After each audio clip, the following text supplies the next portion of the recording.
P D M رہنماؤں کی news conference جاری ہے، آپ کو براہ راست لیے چلتے ہیں۔ کے ساتھ اب وہ صادق اور امین نہیں رہے بلکہ کذاب اور خائن بن چکے ہیں۔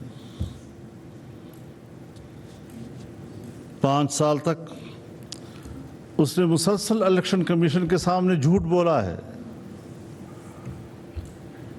اور مسلسل 22 سال سے قوم کے سامنے جھوٹ بول رہا ہے، نئی نسل کے سامنے جھوٹ بول رہا ہے۔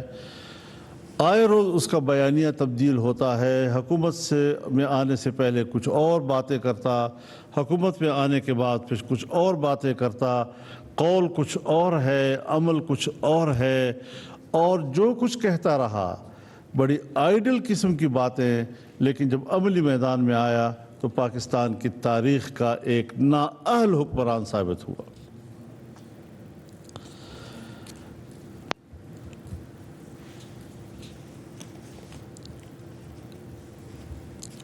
انہوں نے الیکشن کمیشن کے سامنے جھوٹے بیان حلفی، جھوٹے سرٹیفکیٹ اور ڈکلیریشن جمع کرائے۔ یہ آئین کی خلاف ورزی ہے، اور آئین کی ایسی خلاف ورزی کہ اس سے پہلے سپریم کورٹ اور الیکشن کمیشن بہت سے لوگوں کو نااہل قرار دے چکی ہے۔ آج ہم اس مرحلے میں داخل ہو چکے ہیں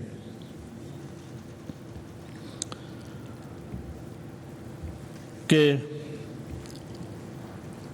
صاف نظر آ رہا ہے کہ اس نے ریاست کو اور ریاست کی عمارت کو زمین بوس کرنے کے لیے عالمی سطح پر مدد حاصل کی ہے، بلکہ یہ ایک عالمی ایجنڈے کے طور پر عالمی امداد حاصل کر کے اقتدار تک پہنچ کر پاکستان کی ریاست کو اکھاڑ پھینکنے اور ملک کے خاتمے کے لیے اس نے اقتدار حاصل کیا۔ ضروری امر یہ ہے کہ آج پاکستانی قوم اور ہر وہ ادارہ، ہر وہ جماعت، ہر وہ فرد جو دفاع وطن کے جذبے سے سرشار ہے اور دفاع وطن کو اپنا فریضہ سمجھتا ہے، لازم ہو گیا ہے کہ اس وقت وہ ریاست کے ساتھ کھڑے ہوں اور ریاست کی بقا اور اس کے دفاع کا فرض ادا کریں۔ اب کوئی دوسرا آپشن نہیں رہا ہے۔ فارن فنڈنگ کیس میں ہوشربا حقائق سے یہ ثابت ہو چکا ہے کہ وہ ایک غیر ملکی کٹ پتلی ہے۔ لاکھوں ڈالر، اربوں روپے غیر ملکی ایجنڈے کو پورا کرنے کے لیے وہ سیاست میں لایا۔ 351 غیر ملکی کمپنیوں اور 34 غیر ملکی شہریوں سے غیر قانونی فنڈنگ لی گئی، اور ہم تو ایک زمانے سے کہہ رہے ہیں، میں تو اول دن سے اس موقف پہ ہوں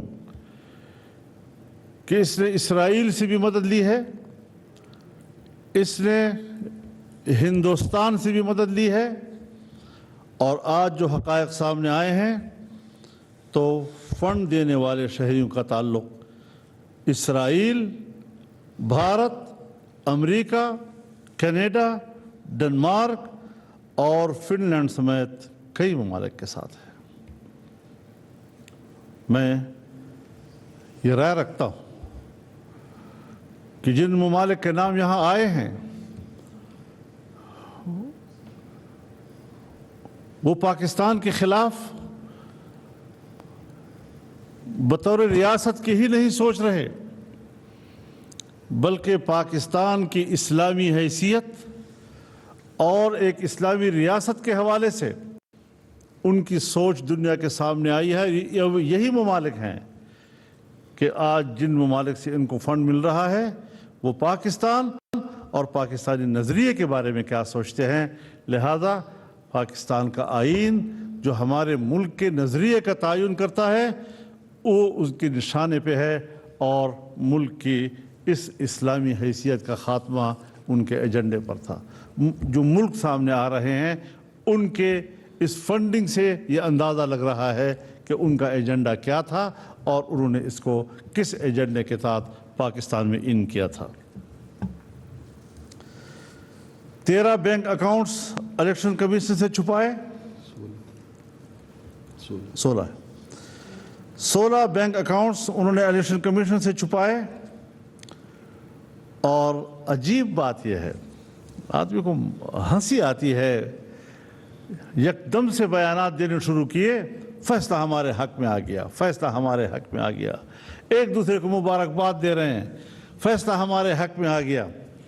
لیکن تھوڑا سا جب ہوش آیا تو آج الیکشن کمیشن کے سامنے مظاہرہ کرنے کی کوشش کر رہے ہیں کہ ہمارے خلاف آ گیا۔ بھائی تمہارا کل کیا ہوش تھا، تمہارا آج کیا ہوش ہے؟ ایک دن الیکشن کمیشن کو خراج تحسین پیش کرتے ہو اگر پنجاب میں ضمنی الیکشن کا فیصلہ آپ کے حق میں آتا ہے، دوسرے دن آپ الیکشن کمیشن سے مستعفی ہونے کی بات کرتے ہیں۔ اور آپ کو یاد ہوگا میں نے بنو کے پریس کانفرنس میں یہ بات کہی تھی کہ اب وہ فوری طور پر ٹرن لے رہا ہے اور الیکشن کمیشن پہ دباؤ ڈال رہا ہے کہ وہ مستعفی ہو۔ وجہ کیا ہے؟ ظاہر ہے بھی تازہ دو دن پہلے کا ضمنی الیکشن تو نہیں ہو سکتا، لیکن فارن فنڈنگ کیس اب ان کے دماغ پہ سوار ہو گیا ہے۔ اب وہ الیکشن کمیشن کو بلیک میل کر رہا ہے۔ سو الیکشن کمیشن بلیک میل نہیں ہوا، اس نے فیصلہ دے دیا ہے۔ لیکن یہ 2013 تک کے اکاؤنٹس کا حساب کتاب ہے۔ جب ایک دفعہ 2013 تک کے اکاؤنٹس اس طرح کی چوری کی نکل آئے ہیں تو اب ہم سوچتے ہیں کہ 2013 کے بعد کا بھی حساب لیا جائے ان سے۔ ہم کوئی مدعی نہیں تھے ان کے خلاف، مدعی بھی ان کی پارٹی ہی کا ایک فاؤنڈر ممبر تھا، اکبر ایس بابر صاحب۔ انہوں نے جس استقامت کے ساتھ اپنا مقدمہ لڑا اور انہی کو سرخروئی ملی ہے۔ الیکشن کمیشن ایک ادارہ ہے، وہ ان کے حقائق کو نہیں جھٹلا سکا، ثبوت فراہم کیے ہیں تو اسٹیٹ بینک نے فراہم کیے ہیں۔ وہ ایک ادارہ ہے اور ان کی حکومت کے دوران میں کیے ہیں۔ سیکیورٹی کمیٹی اگر اس نے ان کے خلاف رپورٹ دی ہے تو ان کی حکومت کے دوران میں دی ہے۔ ایسا بھی نہیں کہ خدا نخواستہ ان کی مخالف کسی حکومت نے ان رپورٹوں کو زبردستی نکلوا کے الیکشن کمیشن میں پیش کروایا ہے۔ تو اس اعتبار سے یہ ضرور تھا کہ 8 سال سے التوا میں پڑا ہوا ایک مقدمہ کیوں پڑا ہوا ہے، اس پر ضرور سیاسی لوگوں نے بات کی ہے۔ لیکن دعویٰ کرنا، مقدمہ چلانا، اس کی پیروی کرنا، اس حوالے سے ثبوت پیش کرنا، سیکیورٹی کمیٹی کی رپورٹ، اسٹیٹ بینک کے معلومات، یہ سب کچھ اس کا تو سیاست سے کوئی تعلق نہیں ہے، یہ تو سب اداروں نے کیا ہے اور حقائق کی بنیاد پر یہ سارا کچھ کیا ہے۔ 2014 میں یہ مقدمہ ان کے خلاف دائر ہوا تھا اور پھر اکبر ایس بابر صاحب نے 2011 میں ہی، جیسے کہ ان کے بیانات سے ظاہر ہوتا ہے، عمران خان کو ذاتی طور پر ان تمام غیر قانونی دھندوں سے اور ان جرائم سے آگاہ کیا تھا جو ان کے بیانات کہتے ہیں۔ تو پھر اس کو یہ کہنا کہ جی مجھے تو ان چیزوں کا علم ہی نہیں تھا، یہ پھر ایک عذر لنگ ہے، بدترز گناہ ہے۔ اس قسم کا عذر وہ کیسے قوم کے سامنے پیش کر سکتا ہے کہ مجھے پتہ ہی نہیں تھا؟ اپنے دستخطوں سے بینک اکاؤنٹ کھلوائے اور الیکشن کمیشن کے فیصلے میں وہ تمام رپورٹ تفصیل سے لکھ دی گئی ہے، بینک نمبرز، اس میں آنے والے تمام رقوم کی تفصیل، ریکارڈ بتا رہا ہے کہ عمران خان کے اپنے دستخطوں سے آنے والی درخواستوں پر یہ اکاؤنٹ کھولے گئے۔ اسٹیٹ بینک آف پاکستان نے ہزاروں دستاویزات پر مبنی ناقابل تردید شواہد الیکشن کمیشن آف پاکستان کو بھجوائے یہ record state bank of Pakistan نے پاکستان بھر کی تمام بینکوں اور مالیاتی اداروں سے جمع کیا تھا۔ صرف ایک بینک کی بات نہیں ہے، صرف ایک ادارے کی بات نہیں ہے۔ ہم یہ سمجھتے ہیں کہ اب جس طرح میں نے کسی زمانے میں کہا تھا کہ بھائی صرف عمران خان مجرم نہیں ہے، یہ پورا ٹبر مجرم ہے، تو آج بھی میں کہنا چاہتا ہوں کہ یہ پوری پارٹی اس تمام تر جرم کی ذمہ دار ہے، اور ان کے مرکزی عہدیدار ہوں یا صوبائی عہدیدار ہوں، یہ سب اس جرم میں شریک ہیں اور ان سب کے خلاف جرم ثابت ہو چکا ہے، اور تمام سیاسی جماعتیں اس بات پر متفق ہیں اور اپنی حکومت سے یہ کہہ رہی ہیں، ان کو مشورہ دے رہی ہیں کہ فوری طور پر ان کے خلاف اب کارروائی کی جائے۔ اور ظاہر ہے کہ عمران خان خود ہو یا ڈاکٹر عارف علوی ہوں، ان کو تو فوری طور پر استعفیٰ دے دینا چاہیے اپنے پارٹی کے عہدے سے بھی اور ملک کی صدارت سے بھی، کیونکہ اب یہ مجرم ثابت ہو چکے ہیں۔